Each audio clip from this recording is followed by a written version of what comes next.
ہیں. ابو جہل قریب آتا ہے اور آنے کے بعد میں اس نے کہا محمد تم کیا کر رہے تھے؟ ہمارے آقا نے کوئی جواب نہیں دیا.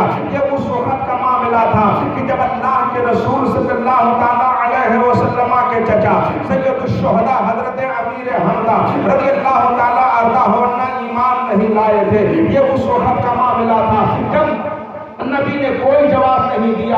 ابو جہل بکتا رہا.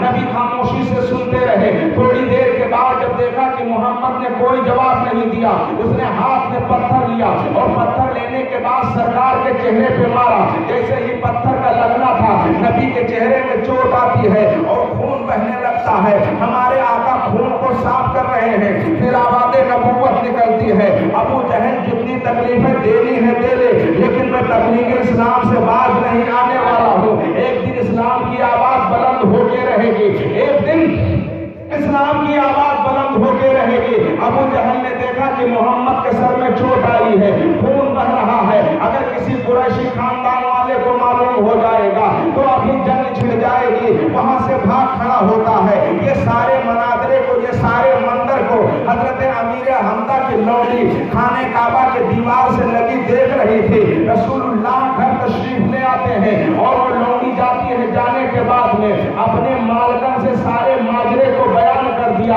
حضرت امیر حمزہ رضی اللہ تعالیٰ عنہ جب تک کہ ایمان نہیں لائے تھے, ان کا یہ معمول بنا ہوا تھا کہ وہ روزانہ گھر سے نکلتے تھے, دن بھر پہاڑوں میں شکار کرتے تھے, شام کو آتے تھے, کھانا کھاتے سو جاتے تھے. لیکن جب اس دن آتے ہیں, آنے کے بعد جیسے ہی گھوڑے کو باندھتے ہیں, زین گھر میں رکھتے ہیں, اس کے بعد ہاتھ منہ صاف کر کے بیوی سے کہتے ہیں ہمارے لیے کھانا لگاؤ. دسترخوان بچھا دیا جاتا ہے, کھانا سامنے رکھ دیا جاتا ہے. حضرت امیر حمزہ رضی اللہ تعالیٰ عنہ اب لقمے کو اٹھاتے اور اٹھانے کے بعد میں ابھی منہ میں رکھنا ہی چاہتے تھے, تب تک کہ اپنی نظر اپنی بیوی کے چہرے پہ پڑی. حضرت امیر حمزہ رضی اللہ عنہ نے دیکھا کہ ہماری اہلیہ زارو قطار رو رہی ہے. آپ نے لقمے کو وہی رکھ دیا اور رکھنے کے بعد آپ نے فرمایا بتا تیرے رونے کی وجہ کیا ہے؟ تو بیوی نے دیکھا کہ موقع بڑا اچھا ہے.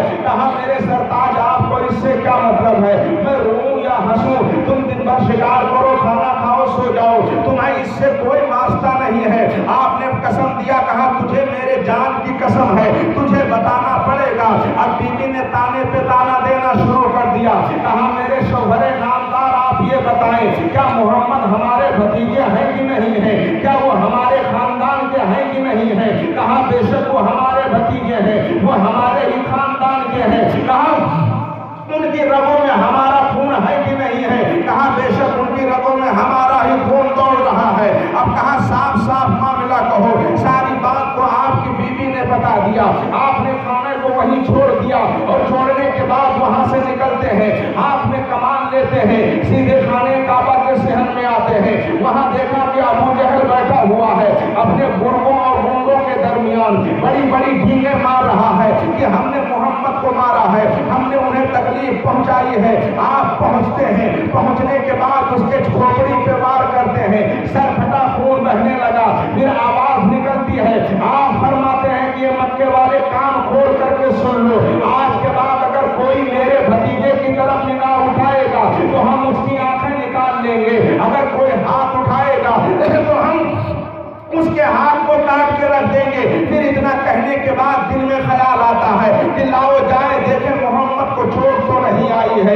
یہ اس وقت کا معاملہ تھا کہ ہم غریبوں کے آقا حضور محمد رسول اللہ صلی اللہ تعالیٰ علیہ وسلم اپنی دولت نبوت میں جلوہ کر ہے. ہم مسلمانوں کی ماں حضرت سیدہ خدیجہ رضی اللہ تعالیٰ عنہا کپڑے جلا کر کے نبی کے زخم میں بھر رہی ہے. حضرت خدیجہ کے آنکھوں میں آنسو آ رہے ہیں. سرکار کی سگی لاڈلی سب سے چھوٹی بیٹی سیدہ طیبہ طاہرہ شہزادی اسلام حضرت سیدہ فاطمہ رضی اللہ تعالیٰ عنہا, جن کی عمر 4 یا 5 سال کی بتائی جا رہی ہے, وہ بھی وہی موجود ہے. حضرت سیدہ خدیجہ بھی رو رہی ہے, سیدہ فاطمہ بھی رو رہی ہے. نبی تسلی دے رہے ہیں, نبی فرما رہے ہیں خدیجہ رو نہیں, اگر تم رو گی تو میری بچی فاطمہ اور روئے گی.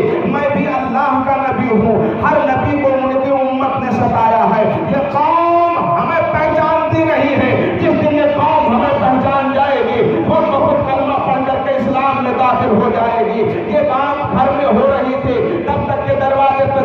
کی آواز ہوتی ہے. ہمارے آقا صلی اللہ تعالیٰ علیہ وسلم فرماتے ہیں بیٹی فاطمہ جاؤ دروازہ کھولو.